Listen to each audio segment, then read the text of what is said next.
solid na mami. Mabatong lugaw with adobong chicken at tuwalya ng baka. Toko at baboy and puto. At yung pinakasulit at solid na sabaw. Big shoutout mga kakali ha, share na lang sa inyo. So isa nga sa dinadayong lugawan dito sa San Alejandro, Santa Maria, Pangasinan, etong Lin and Neil lugawan. So kung nandito lang din naman kayo, silipin nyo na to, tara. Sarap kasi ng mga mami nila at saka mga lugaw nila. Siyempre mukhang high blood naman ako nito mga kakali. Samahan ba naman ng putong malambot with keso at saka yung toko at baboy, talaga namang mapapayam-yam-yam. Ping-ping ka sa sarap. Let's go! Love sa inyo mga kali. Isang sikat na mamihan dito sa San Alejandro, Santa Maria, Pangasinan. Kung naghanap ka ng masarap na mami, pares, lugaw, Lin and Neil lang yan. So ano ba hinintay nyo mga kali? Tara, silipin na natin. Let's go! Dito nga sa San Alejandro, Santa Maria, Pangasinan ay matatagpuan mo ang Lin and Neil Mamihan. Ambience check, malawak ang lugar.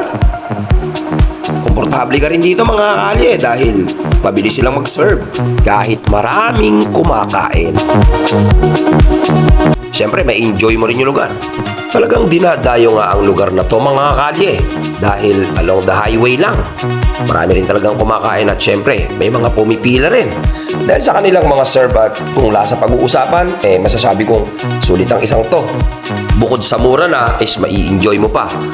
May-ari lang naman yung nagsasandok sa'yo mismo. Ito nga pala ang kauna-unahan nilang pwesto mga kakalye. Bukod sa San Nicolas, Pangasinan, meron din sila sa Natividad, Pangasinan at sa Umingan, Pangasinan. Super sulit nga dahil sa adobong manok na kanilang pasangkap sa lugaw. Itlog, meron silang puto, toko at baboy.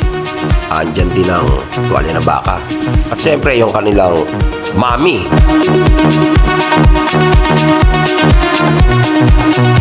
Sa halagang 50 pesos nga ay mai-enjoy at masusulit mo na ang kanilang mami espesyal. Meron lang naman adobong chicken at saka itlog. Siyempre yung sabaw na masarap. Kung lugaw naman ang pag-uusapan ay sulit na sulit nga dahil sa siyempre adobong manok, ang sangkap, may tuwalya ng baka at itlog sa halagang 50 pesos lang. At kung pares naman ang pag-uusapan, sa halagang 45 pesos ay may enjoy mo na. Sulit na sulit ang kanilang serve dito mga kakalye. Samahan mo pa ng garlic with rice. Meron ding toko at baboy na malutong. Talaga namang sulit.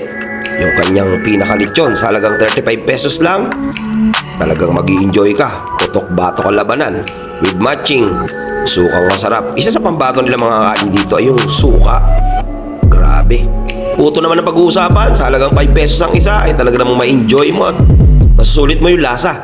Dahil lasang-lasa yung keso, puto malambot, grabe. Mapapayam-yam-yam, ping-ping-ping ka sa sarap. Kaya ano pa ang hinihintay mo? Dayuhin mo na ang Lin and Neil Lugawan Mamihan. Dito lang yan, mismo sa tabi ng highway, malapit sa sentrum, gasolinahan. Super sulit nga at solid dito mga kakalye. Kaya kung malapit ka lang din naman dito, tayuhin mo na ang lugar na to para matikman mo yung kanilang mami, lugaw at yung iba nilang mga pagkain.